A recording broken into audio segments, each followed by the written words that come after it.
Hello વિદ્યાર્થી મિત્રો, Chanakya commerce ક્લાસમાં આપનું સ્વાગત છે. આપણે જોવાના છે ધોરણ 12 આંકડાશાસ્ત્ર, જેમાં ભાગ 1 અને 2 બે ભાગ છે. એમાંથી ભાગ 1 માં જેટલા બી ચેપ્ટર છે એ દરેક ચેપ્ટરના આપણે ગુણભારે લખ્યા છે. ગુણભારમાં સૌપ્રથમ જે આપણું પહેલું ચેપ્ટર જે છે સૂચકાંક, તે 12 માર્કનું છે. ત્યારબાદ ચેપ્ટર નંબર 2 છે, એ પણ 12 માર્કનું છે.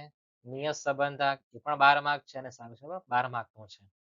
તો ભાગ 1 48 માર્કનો છે, બાકીનો ભાગ 2 છે એ બાકીના 52 માર્કનો છે. આ ચેનલ પર આપણે દરેક ચેપ્ટરનો દાખલાઓ જોવાના છે. તમે લોકો જે રીતના મૂવી જોવા જાઓ અને મૂવી જોવા જાઓ તે પહેલા તમે દરેક પિક્ચરનું ટ્રેલર જો ને, તો આપણે દરેક ચેપ્ટરની શરૂઆત કરતા પહેલા આપણે દરેક ચેપ્ટરનું ટ્રેલર જોવાના છે. મૂવીમાં તમે જો કે કયા પિક્ચરમાં હીરો હિરોઈન છે, કયા કેરેક્ટરો છે, બરાબર ને? તો આપણે પણ દરેક ચેપ્ટરના કેરેક્ટરો જોવાના, કેટલા કેરેક્ટર છે, કેટલા પાત્ર, ખ્યાલ ને દરેકના પાત્ર કેટલા આવે છે. તો આપણું જે પહેલું ચેપ્ટર છે સૂચકાંક, તો આપણે એના પાત્ર જોઈએ કે અંદર કઈ કોઈ આવવાનું છે, બરાબર? તમે જે રીતના મૂવી જોવા જાઓ તે પહેલા ટ્રેલર જો ને, તો આપણે પૂરેપૂરું ટ્રેલર જોવાના છે ચેપ્ટર નંબર 1 સૂચકાંકનું. તો સૌપ્રથમ ચેપ્ટર નામ તો આપણે જો કે સૂચકાંક ઇન્ડેક્સ નંબર, તેમાં આપણે એની વ્યાખ્યા અને અર્થ સમજવાના છે. ત્યારબાદ લક્ષણો આપેલા છે, ત્યારબાદ એના ઉપયોગ આપેલા છે. ત્યાર પછી આધાર વર્ષની માહિતીમાં તમને બે રીત આપી છે, અચલ આધારની રીત છે અને પરંપરિત આધારની રીત છે, એની ગુણ અને મર્યાદાઓ. ત્યાર પછી તમને અચલ આધારની આધારમાંથી પરંપરિત આધારે અને પરંપરિત આધારમાંથી અચલ આધાર પરિવર્તનની માહિતી આપી છે.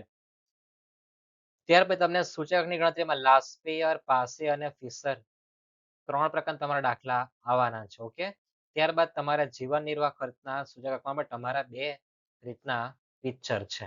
ઓકે, આ ટ્રેલર છે. આપણે આગળ જઈએ, બીજા કયા કેરેક્ટર આવે છે. તો આપણે સૂચકાંક એને આપણે ઇન્ડેક્સ નંબર અહીંથી ઓળખવાના છે અને શીખવા જેવું ભાવ આવશે પિક્ચરમાં અને જથ્થો આવવાના દરેક દાખલામાં. તો ભાવ એટલે પ્રાઇસ, આપણે P થી ઓળખવાના છે અને જથ્થો એટલે આપણે એને Q થી ઓળખવાના છે. ચાલુ વર્ષનો ભાવ હોય તો P1 અને આધાર વર્ષનો જો ભાવ હોય તો આપણે P0 થી ઓળખવાના. ચાલુ વર્ષ એટલે કે 2024 આપણને આપ્યો હોય અને આધાર વર્ષમાં 2022, બરાબર?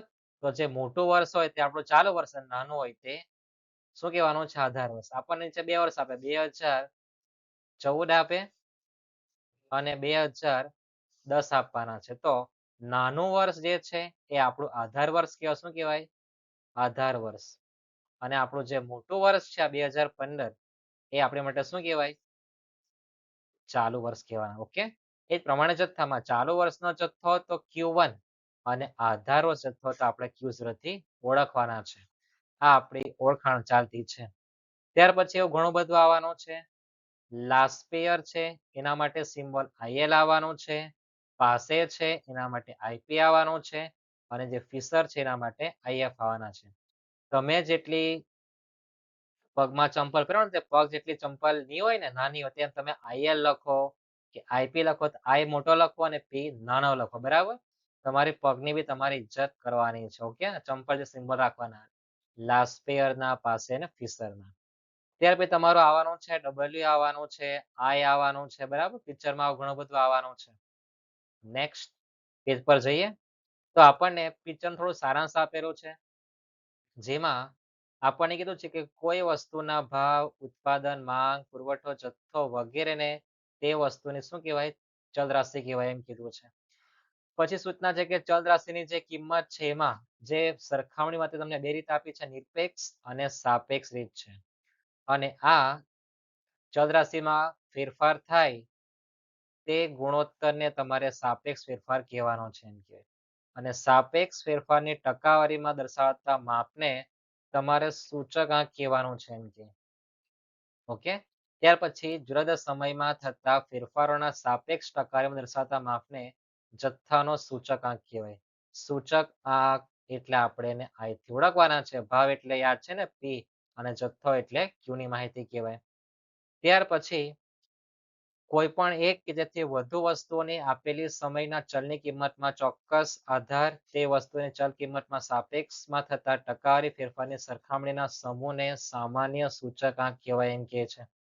ઓકે, ત્યાર પછી સૂચના છે જ્યારે કોઈ વસ્તુ ભાવમાં થતા ફેરફારને ભૂતકાળમાં કોઈ નિશ્ચિત વર્ષમાં તે જ વસ્તુના ભાવ સાથે સરખાવવામાં તેના આધાર વર્ષ કહેવામાં આવે છે. તો તમને બધાની ઓળખાણ આપી છે બરાબર. આપણે બધું શીખવાના દાખલાની સાથે બધી થિયરી જોવાના છે. આ ટ્રેલર છે એટલે આપણે થોડું સુપર ફાસ્ટ જવાનું છે. ત્યાર પછી આપણને બે રીત આપી છે આધાર વર્ષ માટે, જો અચલ આધારની રીત છે અને પરંપરિતની રીત છે. ત્યાર પછી આપણે ભાવ સાપેક્ષ P1 અને P0 બરાબર. P1 યાદ છે ને, ચાલુ વર્ષનો ભાવ, P0 આધાર વર્ષ અથવા ગત વર્ષનો ભાવ. લાસ્પેયરના સૂત્રની તમને માહિતી આપી છે, પાસેની માહિતી આપી છે અને લાસ્પેયર પાસેના ગુણોત્તર મધ્યકને ફિશરનો આંક કહેવામાં સૂચના આપી છે. ઓકે, ત્યાર પછી જીવન નિર્વાહ ખર્ચમાં તમારા જે મુદ્દાઓ છે તે કયા કયા હોઈ શકે તેની માહિતી આપી છે બરાબર. ત્યાર પછી તમને વસ્તુના ભાર અંગેની માહિતી આપી, તો ભારના બે પ્રકાર છે, ગર્ભિત ભાર અને સ્પષ્ટ ભાર. ઓકે, અને નીચે તમને સ્પષ્ટ ભારની પણ બે રીત આપી છે. જઈએ આગળ, થિયરી છે આપણે બધું સમજ્યું. ત્યારબાદ આપણા સૂત્ર આવે છે. ભાવ સાપેક્ષ નો સૂત્ર છે, સૂચકાંકનું આ સૂત્ર આપેલું છે. જો આપણે જોઈએ કે ચાલુ વર્ષની ચલની કિંમત એટલે આપણું P1 અને આધાર વર્ષનું એટલે P0. ભાવ સાપેક્ષ માટે સૂત્ર આપેલું છે. ત્યાર પછી અચલ આધારનું છે, પરંપરિતનું છે. આ બધા આપણા સૂત્ર છે જે પિક્ચરમાં આવવાના છે. ત્યાર પછી પરંપરિતનું આપેલું છે, ક્યારે અચલમાંથી પરંપરિતમાં ફેરવો ત્યારે. ત્યારબાદ પરંપરિતનું અચલમાં ફેરવો ત્યારે આપેલું સૌથી ખતરનાક સૂત્ર આ છે બરાબર. પરંપરિતમાંથી અચલમાં ફેરવો ત્યારે. ત્યારબાદ સૂત્ર લાસ્પેયરનું છે, ત્યારબાદ પાસેનું આપેલું છે. સૂત્ર આપણે કોઈ મળ નથી કરવા, બધા જ જુગાડ કરવાના છે બરાબર.